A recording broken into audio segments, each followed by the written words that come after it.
venezolano luego de una semana de la encarcelación de Nicolás Maduro y de su mujer. Fue llevado a Nueva York, donde está empezando a ser juzgado por distintos delitos que le imputa la justicia, en este caso neoyorquino. Pero la gran pregunta es ver cómo está Venezuela ahora. Ahora vamos a comunicarnos con Jennifer López, que es una periodista, está en Caracas en este momento, en Venezuela. Hola Jennifer, ¿cómo te va? Ignacio Miri te saluda. Hola, buenos días, ¿cómo están? Buenos Saludos días. y a tu audiencia. Bueno, muchísimas gracias. Bueno, está arrancando la mañana del sábado en Caracas. Ahora son las 9:20 de la mañana, ¿sí, no? Sí. Exacto. Bueno, ¿cómo está la calle? Si nosotros pudiéramos describir lo que está pasando hoy. ¿Es una situación parecida a la de las semanas anteriores? ¿Se nota que ya no está más Maduro en el poder? ¿O si uno sale a la calle, la gente está caminando y haciendo sus cosas tranquila como ocurría hace unas semanas? Fíjate, la cotidianidad del venezolano se ha ido normalizando dentro de lo que la situación de incertidumbre y de tensión lo permite. Los venezolanos han retomado sus actividades diarias, sus trabajos. Todavía los colegios y universidades no han comenzado a trabajar. Es probable que la mayoría inicien actividades este lunes. Sin embargo, el ánimo generalizado es de incertidumbre, de un poco de temor todavía sobre los hechos del 3. Todavía los venezolanos en las calles se escuchan como hablarlo en voz baja, ¿no? Porque aquí la situación de persecución y de tensión todavía se mantiene. De hecho, lo vemos claramente en la falta de cumplimiento, en la liberación de los presos políticos. Aquí la situación de seguridad personal, en caso de uno vincularse con temas políticos, todavía permanece, ¿no? Claro, eso, digamos, se conoce, por ejemplo, porque la gran pregunta que uno se hace desde la Argentina es quién gobierna en este momento, quién toma las decisiones. Está claro que sigue el chavismo tomando las decisiones. Ustedes ven que tienen que consultar con Estados Unidos.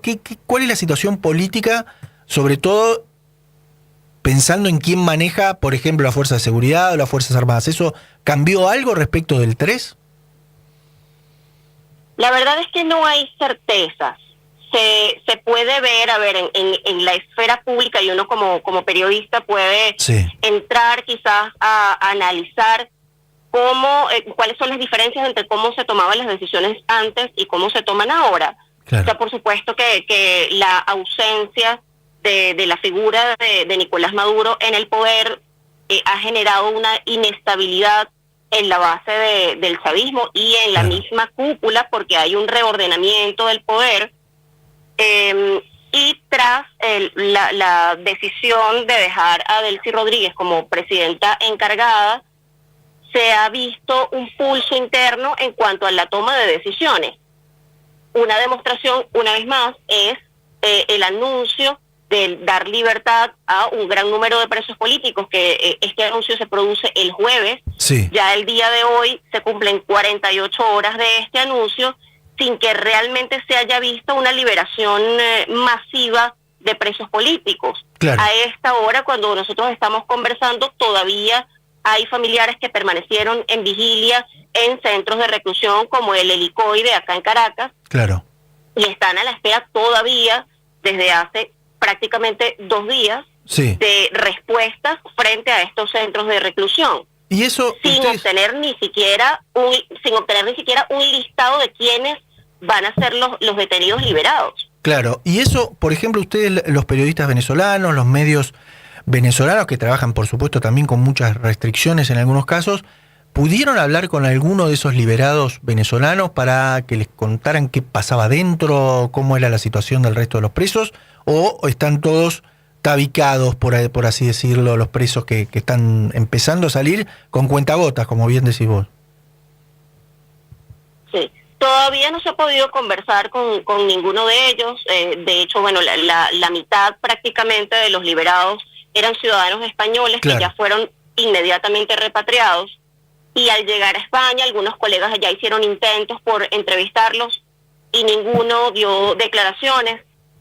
Los de acá, al salir, los dos más reconocidos, Sí. Enrique Márquez y Diallo Pilieri, que son dirigentes políticos, ellos sencillamente se logró registrar el momento de su liberación, pero no han ofrecido declaraciones, también porque los periodistas tenemos la información de que la mayoría, si no todos, los liberados están saliendo con medidas cautelares que incluyen la prohibición de declarar a la prensa, ¿no? Entonces ha sido bastante complejo poder tener acceso a ellos para que hagan declaraciones oficiales, pues como liberados. Claro, sí, ¿y se sabe en qué condiciones físicas o incluso mentales están siendo liberados? Después de, hay personas que llevan 2 años o más encarcelados, o sea que digamos, muchos de ellos sometidos a torturas.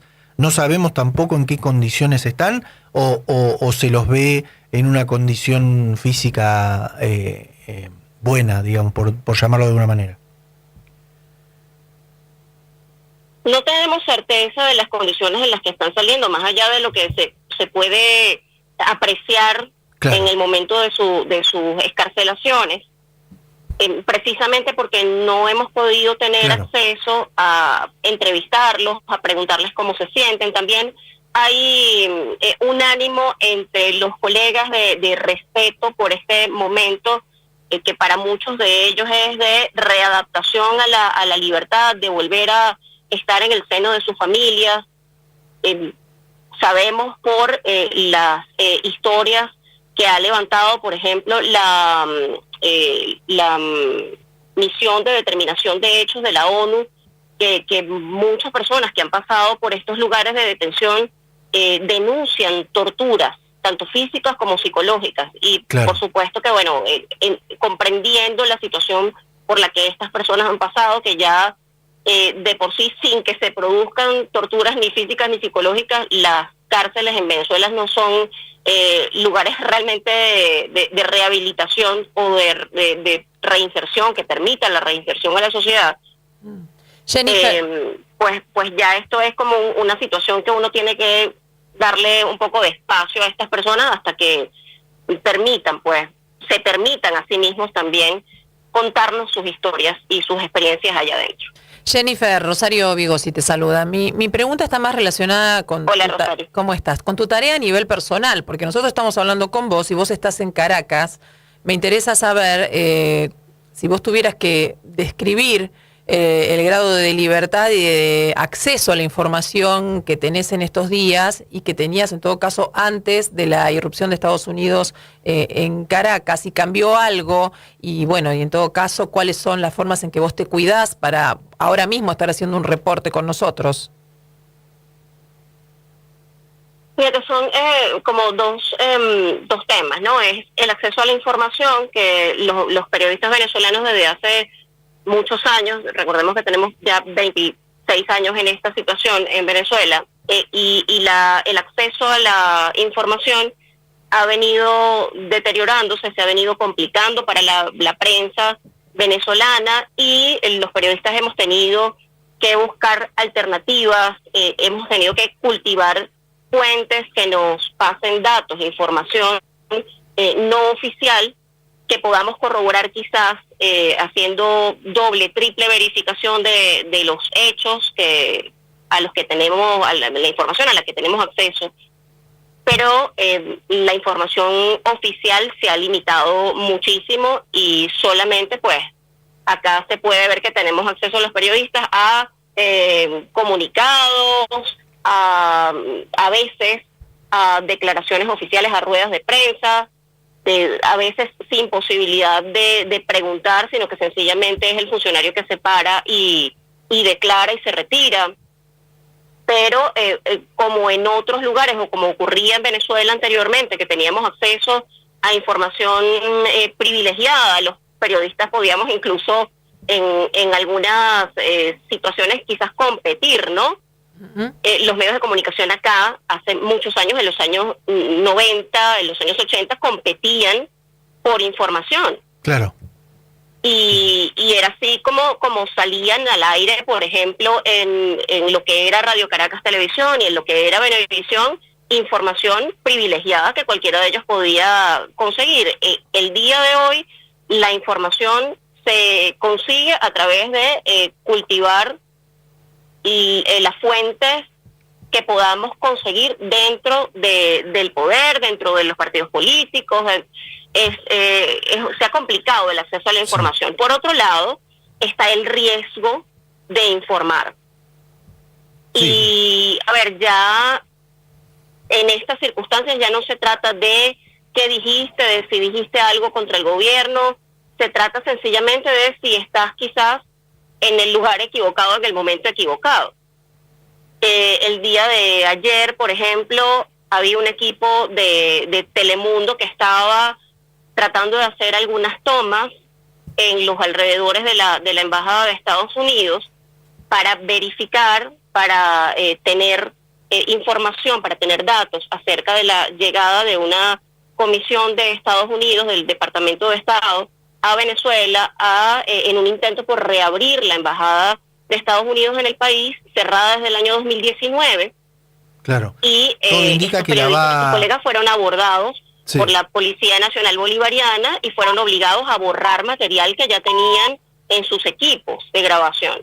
Estas cosas pasan continuamente y tienen como diferentes niveles, ¿no? O sea, pueden ocurrir ese tipo de situaciones y puede ocurrir que te lleven detenido. Exactamente. Puede ocurrir que te lleven puede ocurrir que te lleven a interrogarte por horas. Exacto. Bueno, fue el caso de algunos colegas que hicieron la cobertura de la instalación del año de la Asamblea Nacional el pasado 5 de enero.